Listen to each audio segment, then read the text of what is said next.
자, 오늘은 하나님께서 원하시는 삶이라는 이런 제목으로 말씀을 상고할 때 우리 가운데 성령의 기름 부으심 함께 하게 되시기를 바랍니다. 자, 우리 그리스도인의 삶이란 것은 내가 원하는 삶이 아닌 하나님께서 원하시는 삶을 살아야 한다는 사실입니다. 아주 중요한 내용이죠. 내가 원하는 삶이 아니라 하나님께서, 위에 계신 하나님께서 원하시는 삶이 진정한 그리스도인의 삶이 되어야 된다는 사실이죠. 내 생각과 내 고집과 내 방법대로 사는 것은 신실한 그리스도인의 삶이 아니다는 겁니다. 그래서 내 생각의 모든 것을 내려놓고 하나님께서 원하시는 삶이 무엇인가, 자, 이것을 살피고 그 가르침에 순종하는 삶, 이것이 신실한 그리스도인의 삶이다는 사실이죠.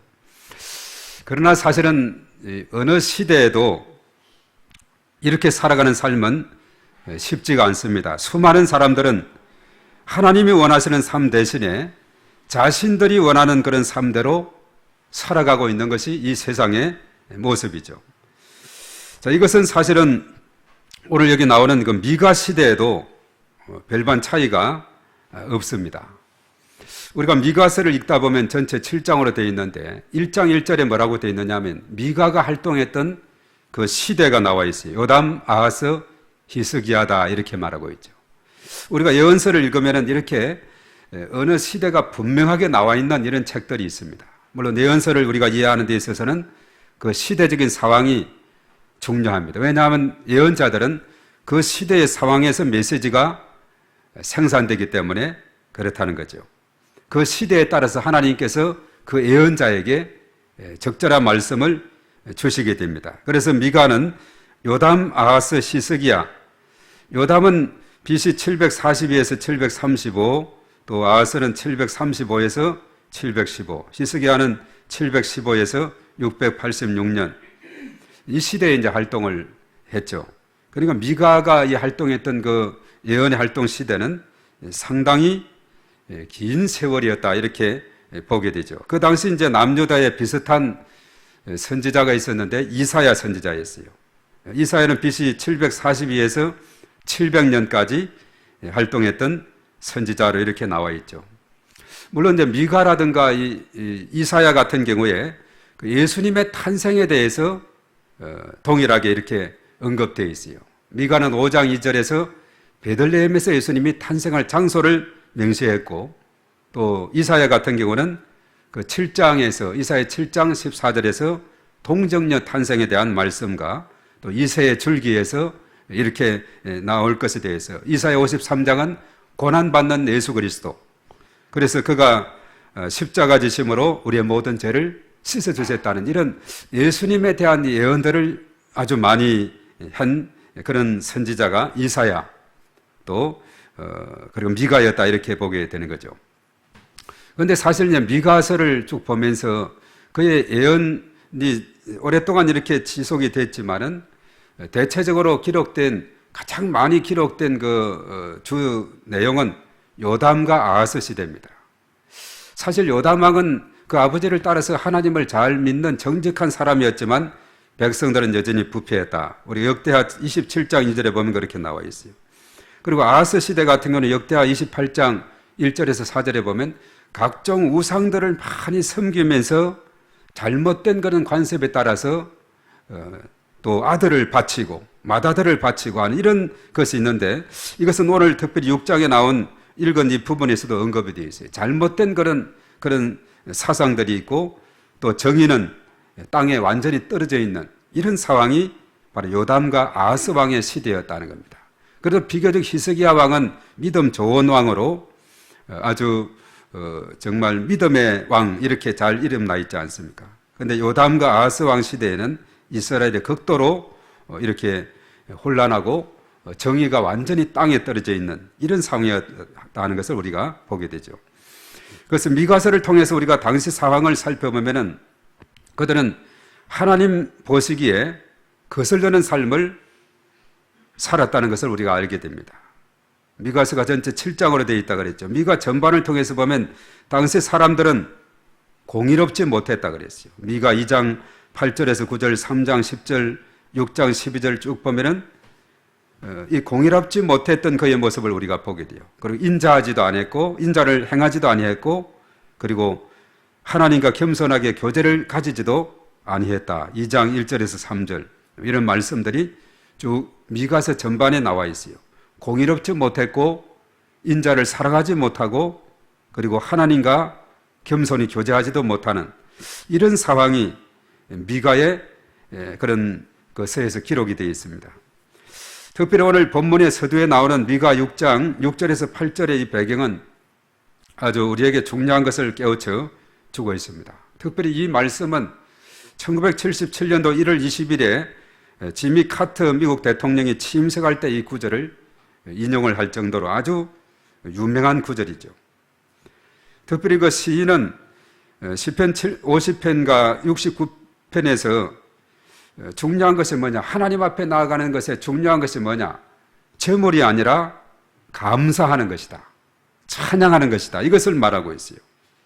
그래서 시편 50편 13절에서 보면 내가 수소의 고기를 먹으며 염소의 피를 마시겠느냐? 감사로 하나님께 제사를 드리며 지존하신 이에게 내 서원을 갚으며 환난 날에 나를 부르라 내가 너를 건지리니 내가 나를 영화롭게 하리로다. 그렇게 말하고 있죠. 수소의 고기, 염소의 피보다도 감사함으로 하나님 앞에 나아가는 것, 이것이 중요하다고 그렇게 말했어요. 그리고 시편 69편 30절 이렇게 말하죠. 내가 노래로 하나님의 이름을 찬송하며 감사함으로 하나님을 위대하시다 하리니 이것이 속옷 뿔과 굽이 있는 황소를 드림보다 여호와를 더욱 기쁘시게 함이 될 것이다.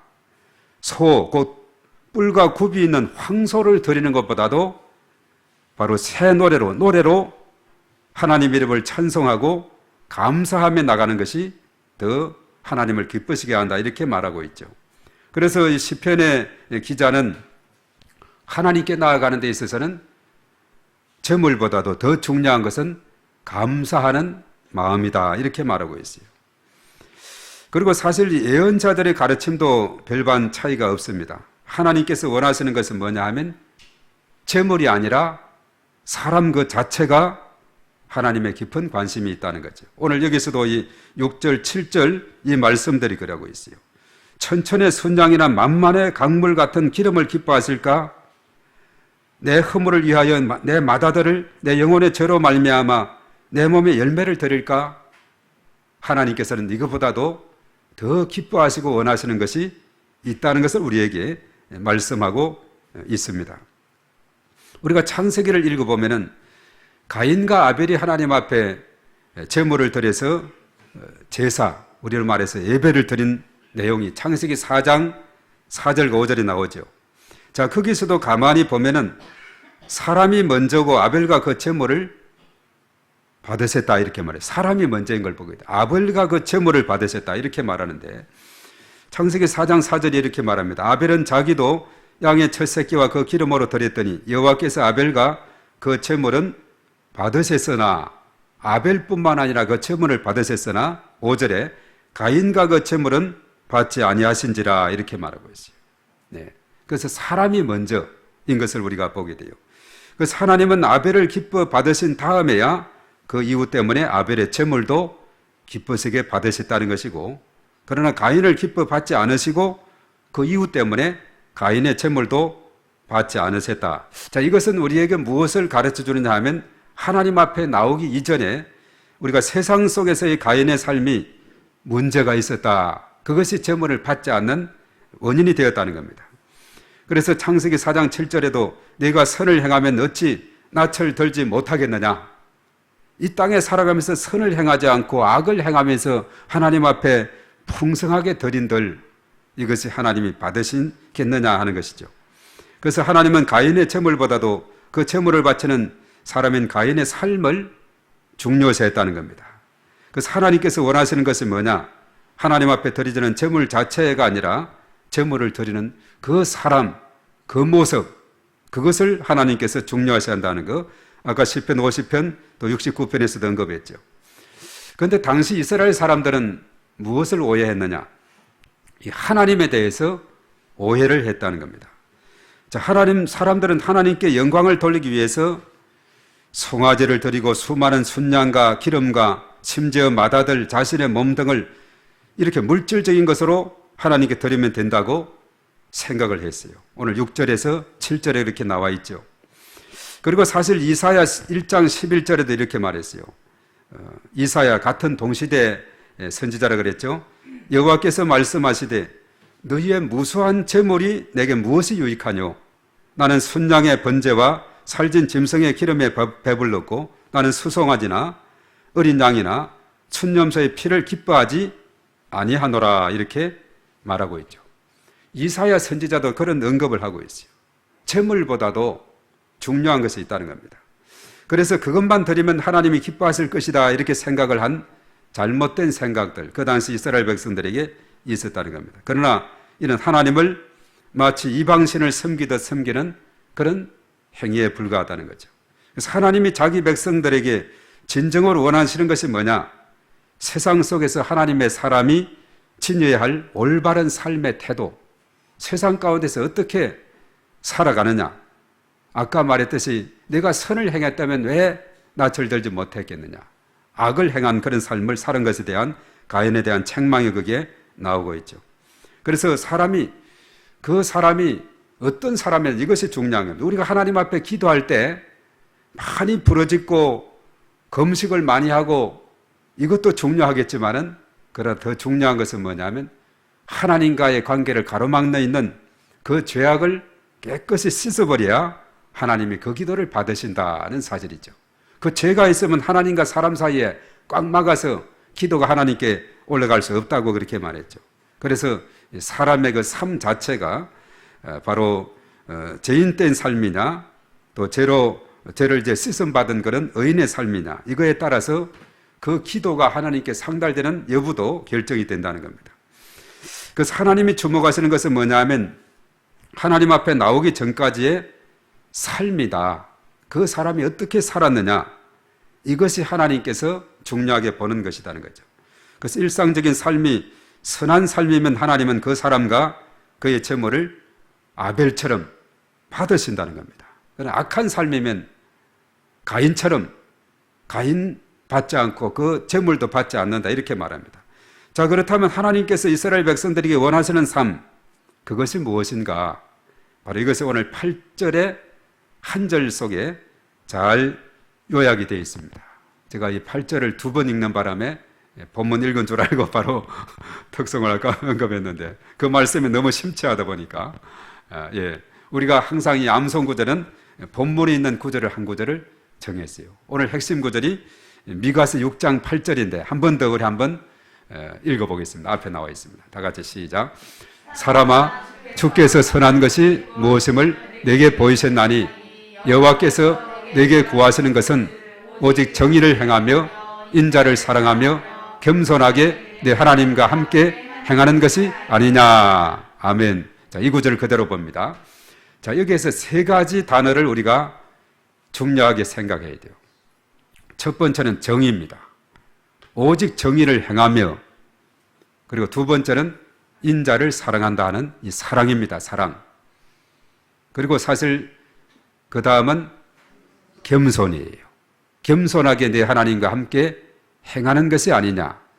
정의, 사랑, 겸손히 하나님과 행하는 그 믿음, 이것을 말하는데 사실 이것을 우리가 잘 보면은 미가가 그 동시대 인물이 남유다에는 이사야 선지자가 있었지만 북쪽에는 아모스 선지자가 있었고 또 호세아 선지자가 있었어요. 우리가 가세하게 보면 이 미가의 가르침을 보면은 이 아모스, 호세아 또 이사야 선지자의 그 가르침을 잘 종합한 사람이 미가다 이렇게 말하고 있어요. 우리 아모스 하면 어떤 선지자냐 하면 정의의 선지자거든요. 공의를 강물같이 흘러넘치게 하라.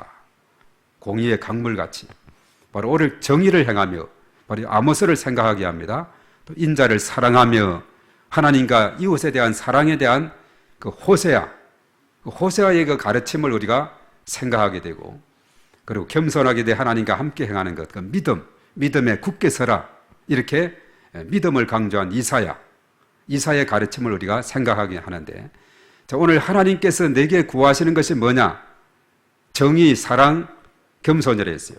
자, 오늘 이제 이 말씀을 가지고 세 가지로 잘 상고하는 것이 오늘 이 시간에 목표가 되겠습니다. 그래서 6장 8절의 말씀이 우리가 오늘 핵심적인 구절이 되고, 사실 이제 9절부터 그 뒤에 16절까지 보면 그 당시에 이 사회상이 얼마나 부패했고 거짓 저울을 쓰고 또 아주 속이고 또 우상을 숭배하고 여러 가지 부패했던 그 상황이 거기에 나와 있는 것을 우리가 보게 되는데, 오늘 이 6장 8절의 이 말씀이 하나님께서, 여호와께서 우리에게 바로 원하시는 삶이 무엇인가 세 가지를 분명하게 말해주고 있습니다. 자, 첫 번째 생각할 것은 우리 한번 따라하겠습니다. 정의를 행하는 것입니다. 정의를 행하는 것입니다. 예, 정의를 행하는 것이 첫 번째 가르침이다는 사절이죠. 이 정의는 공의라고도 말하고 히브리 말로는 미시파트라고 이렇게 말을 하고 있어요. 공의, 공정, 정의. 참 오늘 이 시대도 가장 우리가 대두하고 있는 단어가 있다면 바로 이거 정의에 대한 가르침이라고 보게 되죠.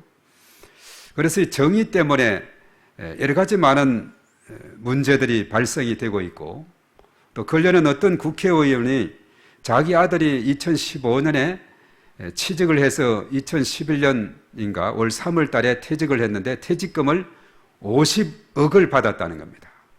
그래서 많은 사람들이 그게 과연 공정한 일인가? 그 뒷구석이 깨끗하단 말인가?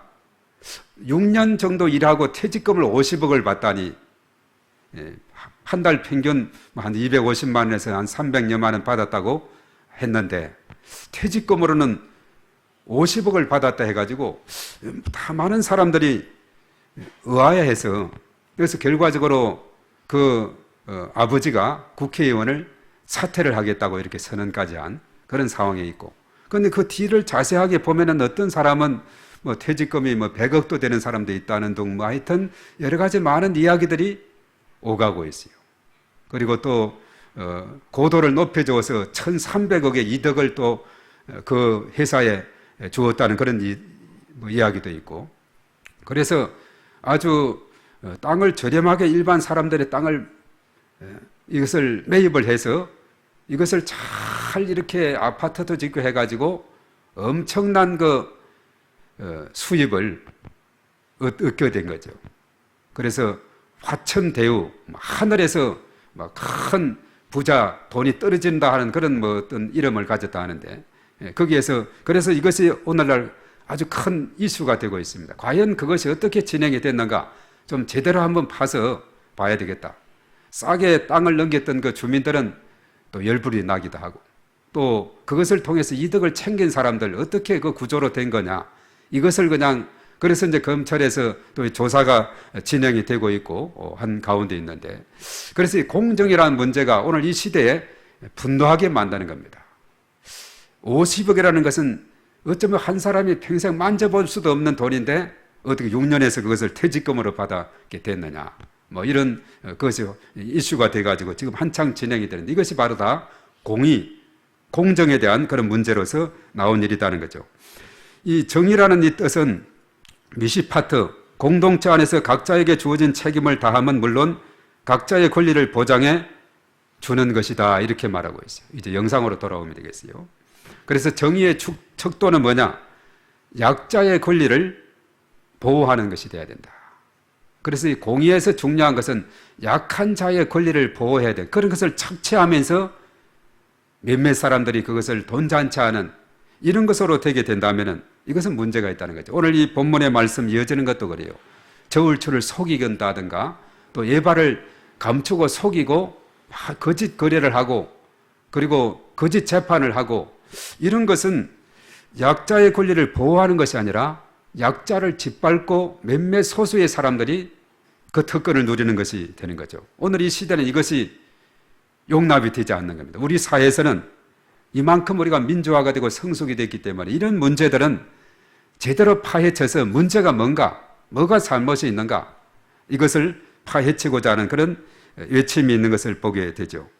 그래서 정의를 행하는 것, 이것은 어느 시대든지 중요한 것인데 오늘 이 시대도 너무나도 중요한 것인 것을 보게 돼요. 특별히 제3세계 같은 경우도 마찬가지입니다. 참 보면은 이것이 제대로 정의가 되지 않아요. 언젠가 네팔을 가는데 피자에 문제가 생겼어요. 근데 그 사람에게 90달러인가 얼마가 탁 쳐버리니까 해결이 돼버렸어요. 예. 돈만 주면 그냥 해결을 썩 해주는 이런 구조가 되기도 하고, 하여튼 이런 그 착취들이 어느 시대든지 어느 나라든지 있어 왔는데, 특별히 그 미가가 활동했던 요담 아하스 히스기야 그 시대 활동이었는데 이것이 아주 심각했는데 이것이 그 시대만의 문제가 아니라 오늘 이 시대도 문제인 것을 봅니다. 자, 공의를 행한다는 것은 뭐냐? 삶 속에서 의의 열매를 맺는 것이다 하는 겁니다. 자, 믿음은 입술의 고백만으로 안 되고 의의 열매가 있어야 된다 이렇게 말했어요. 그래서 마태복음 7장 21절에도 나더러 주여 주여 하는 자마다 천국에 들어갈 것이 아니요 다만 하늘에 계신 내 아버지의 뜻대로 행하는 자라야 들어가리라 이렇게 말했죠. 그리고 빌립보서 1장 11절도 예수 그리스도로 말미암아 의의 열매가 가득하여 하나님의 영광과 찬송이 되기를 원한다 이렇게 말했어요. 그래서 우리의 믿음이 행함이 없다면 그것은 헛것이고 죽은 믿음이라고 야고보서 2장 20절에 아하 헛하는 사람의 행함이 없는 믿음이 헛것인 것을 알고자 한다 이렇게 말했죠. 26절은 영혼 없는 몸이 죽은 것 같이 행함이 없는 믿음은 죽은 것이다 이렇게 말했습니다. 그러면서 예수님은 마태복음 5장 13, 14절 산상수훈에서 그리스도인의 삶은 세상에 빛이 되고 소금이 되어야 된다 이렇게 말했어요. 이 소금과 빛, 이것은 어떤 역할을 하느냐? 자신을 녹이고 자신을 불태우고 그러면서 자기를 희생하면서 맛을 내고 빛을 내는 역할을 하는 것이 소금과 빛이지요.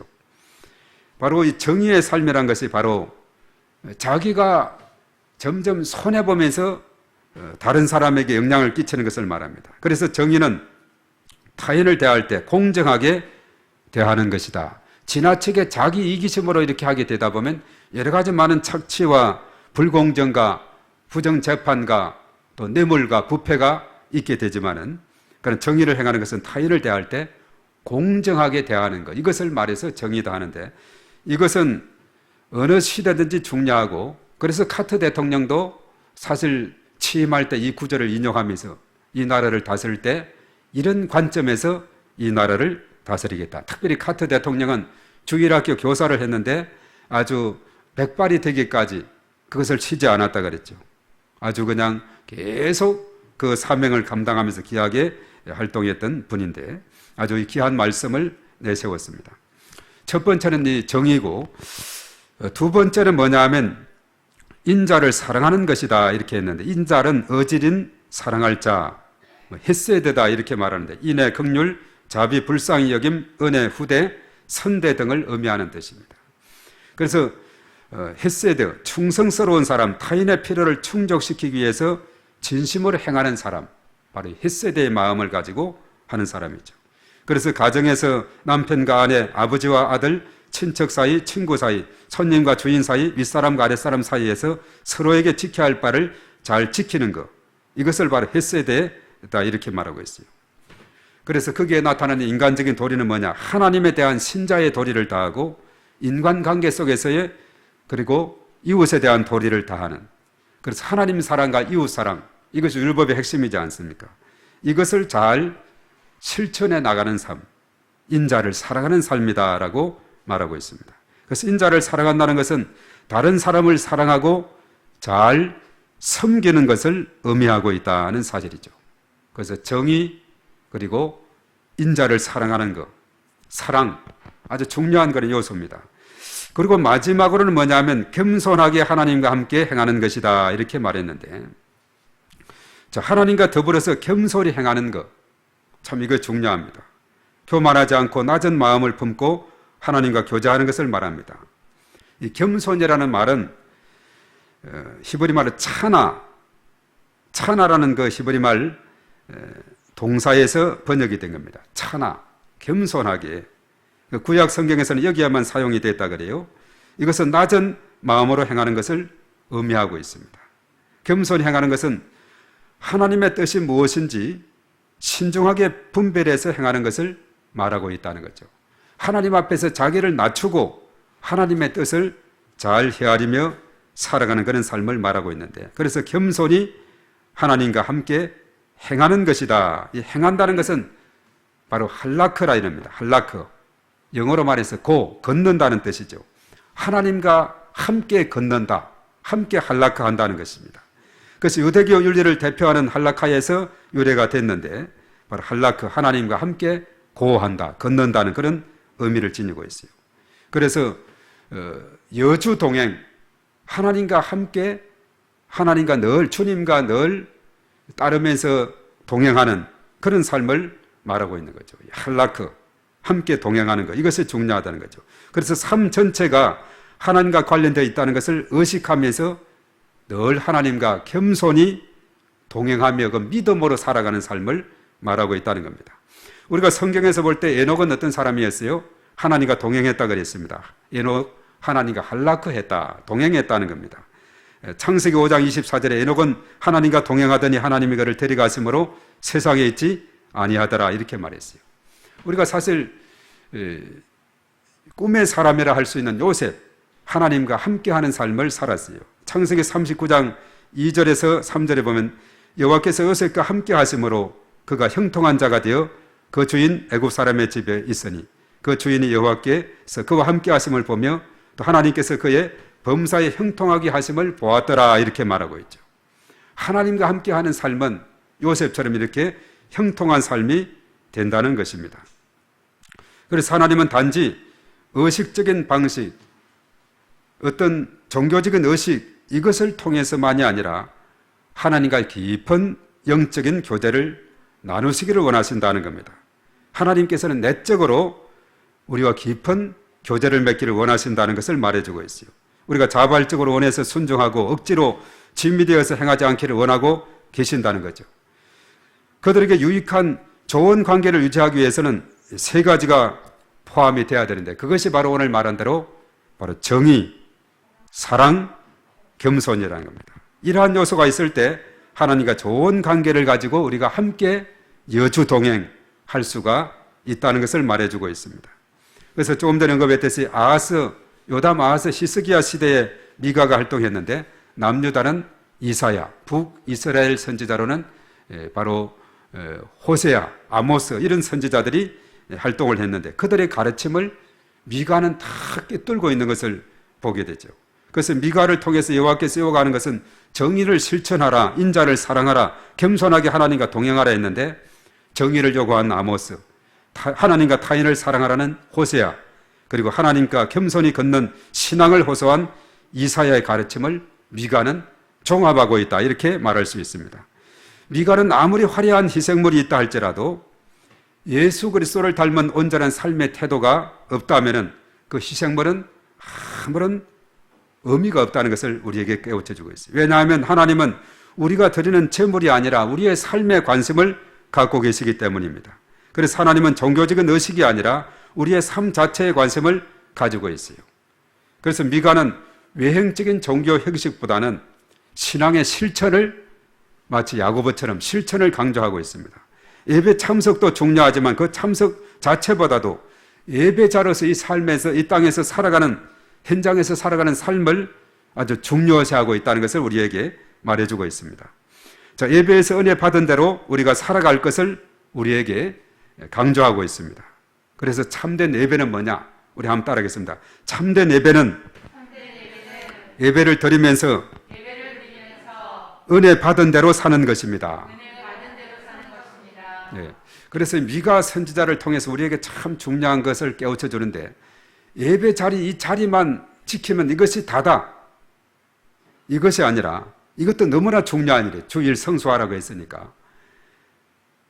교회 와서는 주여 주여 하면서 교회 밖에 나가면서는 나여 할 것이 아니라 여전히 그 주님을 내 마음속에 모시고 삶의 현장으로 나가서 6일 동안에 우리가 살아가는 그 삶 가운데서 은혜 받은 대로 살아가는 자가 진정한 예배자다, 이것을 우리에게 깨우쳐주고 있어요. 그래야만이 이 땅에 정의가 실현이 되고 사랑이 실천이 되고, 그리고 겸손히 하나님과 동행하는 믿음이 지속될 수 있다, 이것을 우리에게 깨우쳐주고 있으니까 얼마나 오늘 중요한 것을 우리에게 깨우쳐주는지 모릅니다. 그래서 오늘 말씀을 통해서 하나님과의 관계에서 그때 형식적인 종교 생활을 하고 있지는 않은지 우리 스스로가 우리가 생각을 하면서 깨우쳐야 되겠습니다. 그리고 하나님께서 진정으로 우리에게 원하시는 삶, 이것을 우리가 잘 깨닫고 분별하고 실천하는 삶이 중요한 줄로 믿습니다. 앞에 언급했던 대로 빌립보서 1장 11절 말씀을 읽고 말씀을 마치고자 합니다. 예수 그리스도로 말미암아 의의 열매가 가득하여 하나님의 영광과 찬송이 되기를 원하노라. 아멘. 이런 복된 삶이 우리 모두에게 넘치게 되시기를 바라겠습니다.